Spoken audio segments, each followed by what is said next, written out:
हाँ, हेलो दोस्तों। यहाँ तक तो आपने सारी बातें सीख लिया। अब आपकी बारी आई है कि आप प्रैक्टिकली वायरिंग अपने घर का करिए। ठीक है, मैं हिंट देता हूँ। लाइट फैन सर्किट को आप कैसे अरेंज करेंगे उसका एक इंट्रोडक्शन वीडियो मैं बना के अभी दे रहा हूँ। फिर नेक्स्ट वीडियो में हम एक बड़ा सा सर्किट बनाएंगे जिसमें एक सॉकेट होगा, एक रेगुलेटर होगा, स्विच होंगे, एक फ़ैन होगा, एक बल्ब होगा। ये सारी चीज़ों को अरेंज करके नेक्स्ट वीडियो में हम एक बड़ा सा सर्किट बनाएंगे। इस वीडियो में आपको इंट्रोडक्शन दे रहा हूँ, आप खुद इसको प्रैक्टिकली करिएगा। ठीक है ना। देखिए, मैं आपको हमेशा बता चुका हूँ, कई बार मैं बता रहा हूँ, कभी भी न्यूट्रल आप जो है स्विच में मत डालिएगा। न्यूट्रल डायरेक्ट पॉइंट को ही दिया जाता है, इस बात को कान खोल के सुन लीजिए। ठीक है, तब न्यूट्रल दिया कहाँ जाता है?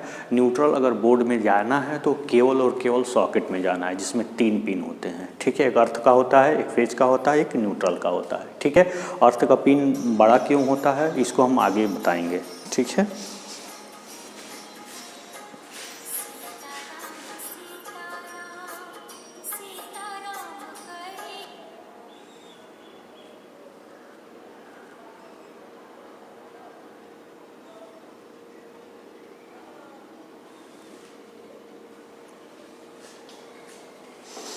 अर्थ का जो है पिन बड़ा, सॉरी फॉर डिस्टर्बिंग, वो फ़ोन आ गया है इसलिए थोड़ा डिस्टर्ब हो गए हैं। देखिए, अर्थ का पिन बड़ा क्यों होता है ये हम आगे से बताएंगे अच्छे तरीके। जब अर्थिंग बताएंगे तो सारी चीज़ें हम वहाँ पर बताएंगे। ठीक है, तो पहले आप देखिए करना क्या होता है। जैसे मान लीजिए आपने स्विच लाया मार्केट से, तो मार्केट से जब आप स्विच लगाएंगे तो उसमें कितने होंगे? 2 टर्मिनल होंगे, एक इनकमिंग होगा, एक आउटगोइंग होगा, जाहिर सी बात है। ठीक है, तो देखिए मान लीजिए आपको एक स्विच, सॉकेट और बल्ब को कनेक्ट करना है, तो कैसे करेंगे? स्विच, सॉकेट और बल्ब। आप जानते हैं सॉकेट में कितने टर्मिनल होते हैं? सॉकेट में 3 टर्मिनल होते हैं, एक अर्थ का होता है, एक फेज का, एक न्यूट्रल का। ठीक है ना, और एक बल्ब। हमको इसको कनेक्ट करना है। ठीक है, तो हमेशा ध्यान दीजिएगा कि न्यूट्रल डायरेक्ट हम कहाँ ले जाएंगे? न्यूट्रल हमेशा पॉइंट को डायरेक्ट ले आकर दे देंगे, बस।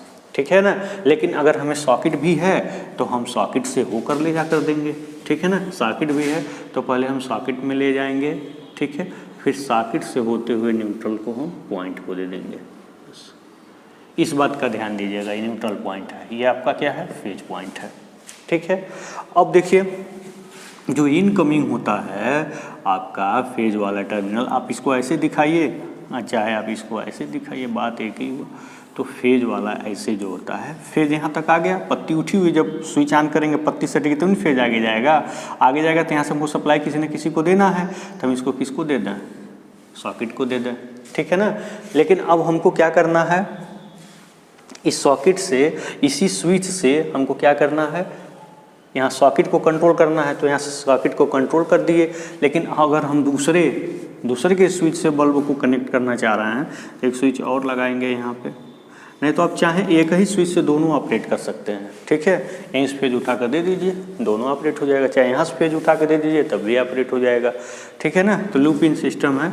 तो यहाँ से फेज हमने क्या किया? यहाँ पे देखिए, यहाँ पे हमने लूपिंग कर दिया ऐसे। ठीक है ना, तो यहाँ भी फेज आ गया है। अब यहाँ से कनेक्शन हम क्या कर देंगे? सीधे बल्ब को ऐसे दे। इसको क्यों ऐसे हम ऐसे दर्शा दे तो क्या हो जाएगा?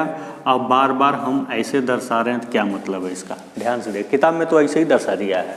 इसका मतलब है कि फेज उन 2 तार को आपस में सटा के ले जा रहे हैं, और जब 2 तार आपस में सट जाएंगे तो क्या होगा जान ही रहे हैं। इसलिए हम ये सिंबल बनाते हैं ताकि पता चले कि एक के ऊपर दूसरा तार क्रॉस कर रहा है, न कि सटते हुए जा रहा है। इसलिए जब डायग्राम आप बनाइएगा तो इस बात का विशेष ध्यान रखिएगा। ठीक है, कि क्या हम बना रहे हैं। तो इस प्रकार से आपने क्या देखा कि 2 स्विच से हमने एक सॉकेट लगा दिया और क्या लगा दिया? बल्ब लगा दिया। ठीक है ना, अगर हमें मान लीजिए कह दिया जाए कि हमें इसमें एक फ़ैन और रेगुलेटर भी ऐड करिए, क्या करिए? एक फ़ैन भी और एक रेगुलेटर ऐड करिए। तो देखिए, रेगुलेटर में भी 2 ये टर्मिनल होता है, एक फ़ैन से जुड़ता है, दूसरा स्विच से जुड़ता है। बस एक किससे जुड़ता है? एक सीधे फैन से जुड़ता है और दूसरा एक किससे जुड़ता है? बस स्विच से जुड़ता है, बस। और कोई देना, हमको एक फ़ैन और रेगुलेटर इसमें ऐड करना है, तो कैसे हम करेंगे? देखिए, एक स्विच और बनाएंगे। ठीक है, यहाँ से लूपिंग सिस्टम से यहाँ फेज हम पहुँचा देंगे। ठीक है ना, अब हम क्या करेंगे?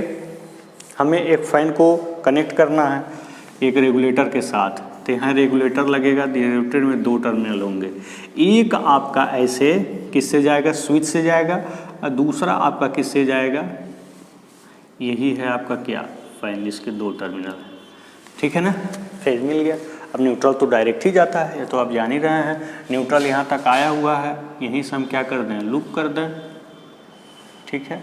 ये न्यूट्रल यहाँ से मिल गया, ये फेज मिल गया, हो गया आपका, ठीक है। इस वायरिंग में आपने क्या देखा, एक सॉकेट लगाया, एक बल्ब लगाया, फैन लगाया, रेगुलेटर लगाया, ठीक है, और फिर 3 स्विच लगाया और बना दिया लाइट फैन सर्किट। कितना आसान है, कितना आसान इसका बनावट है, कितना आसान है, आप खुद समझ सकते हैं, ठीक है ना। ये क्या है, लाइट फैन सर्किट। ये है आपका क्या, light fan circuit wiring diagram.